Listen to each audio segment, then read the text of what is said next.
Hi, everyone. This is Mike Wilkerson. I am the founder of Stonewall Advisors and the host of Stonewall.com and the author of Why America Matters. Today is July 23rd, 2024, and Kimberly Stonewall Cheatle, the director of the U.S. Secret Service, has just resigned. Now, she's resigned with questions unanswered, so I want to get into this a little bit as to what that means. Don't forget, though, before we move on, please do give this a like, share, subscribe. All that stuff matters a lot. All right, so let's get into it. So, well, first of all, when you pull on a loose strand of cloth, you never know where it's going to lead or how much of the entire fabric is going to unravel. And we are witnessing this whole official narrative of the attempted assassination of President Donald J. Trump coming undone. And at this point, no one really knows where the thread is going to lead, but no one's willing to let go of it. From the beginning, from the date of the attempted assassination on July 13th, 2024, there have been only two possible explanations for the catastrophic protective and security failure that was the Butler, Pennsylvania rally. This was either gross incompetence or worse, it was malicious intent.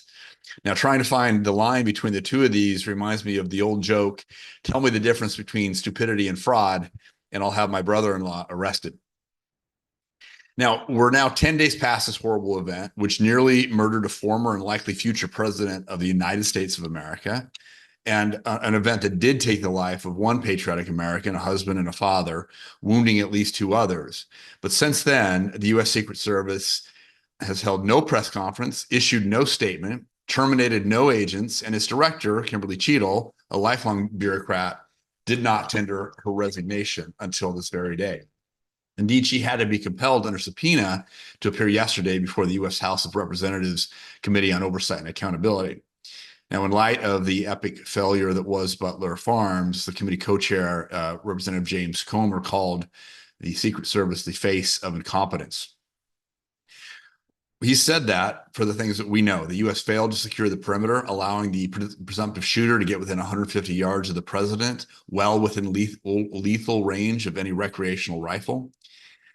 Supposedly, they had Crooks under off and on surveillance for about an hour. They knew Crooks was on the roof for several minutes. They had a sniper team trained on him, yet inexplicably, and perhaps this is, in my view, the worst of all, they allowed former President Trump to go on stage anyhow. Then, if Crooks was in fact being surveilled, as had been reported, why did the sniper teams wait for the shooter to fire first? Who gave that stand down order? These are the kinds of questions that the congressional reps put to Director Cheatle yesterday, but all they heard for more than 5 hours was stonewalling, denial, obfuscation. She didn't answer basic factual questions, nor did she repudiate her slightly sloped surface excuse for why there was no U.S. sniper team on the rooftop. She stated that there was a sufficient number of agents assigned.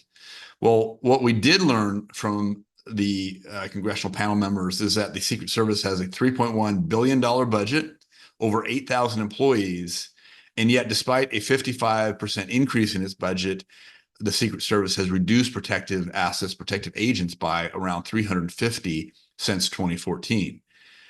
And 2 years ago, in 2012, the Secret Service was ranked dead last among places to work in law enforcement in federal government. So pretty terrible recent track record in history.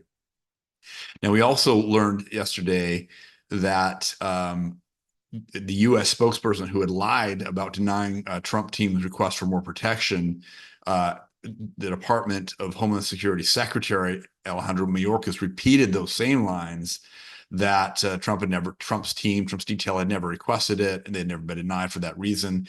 This came out as a completely and perjurous, in my view, falsehood that even the Washington Post and the New York Times called out as being untrue.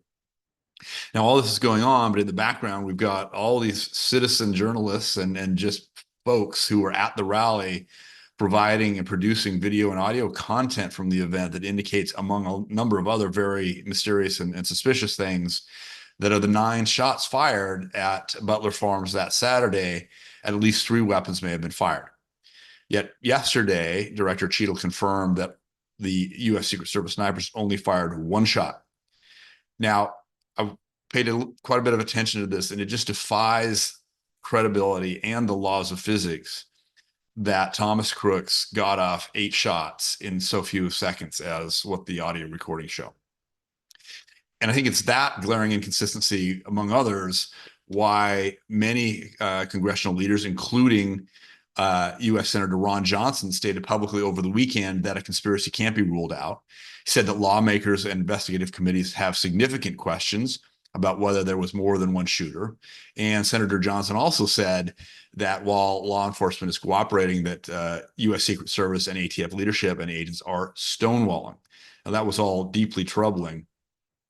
Well, we know, and I think common sense would have said that Director Cheatle should have tendered her resignation 10 days ago, well over a week ago, but for whatever inexplicable reason chose to cling to power, and even yesterday said that she's still the best person for the job. Now, many of the lawmakers at yesterday's bipartisan hearing disagreed. And earlier today, Representative Nancy Mace of South Carolina initiated proceedings in the House to impeach Director Cheatle. And that movement seems to have congressional support, especially from the committee members that left the hearing after over 5 hours yesterday, completely flummoxed and exasperated that they were stonewalled and to watch what may have been perjury. So with mounting pressure, Director Cheatle has finally announced her resignation, yet all of the substantive questions put to her yesterday remain unanswered. Yesterday, rather than answering them herself, Director Cheatle pointed the congressmen and women to the FBI. Now, we know that the FBI has been tasked with leading the investigation into what happened, but this has provided the nation with very little comfort. I mean, Americans remember that this is the same FBI that lied to the FISA court 17 times to get surveillance on Trump's 2016 campaign and its leadership. The same FBI that supported the entire Russian collusion hoax, the same FBI that suppressed on the eve of the 2020 election the information regarding Hunter Biden's laptop, which was in their possession, while FBI and other officials went on record saying that it was Russian disinformation.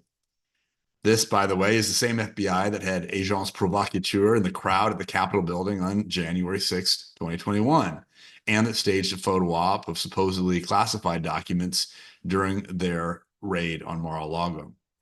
This is the same FBI that has performed countless no-knock pre-dawn raids on Trump allies and conservatives alike over the past several years. The same FBI participating in lawfare and the oppression of the so-called domestic terrorists that apparently make up roughly 50% of our country.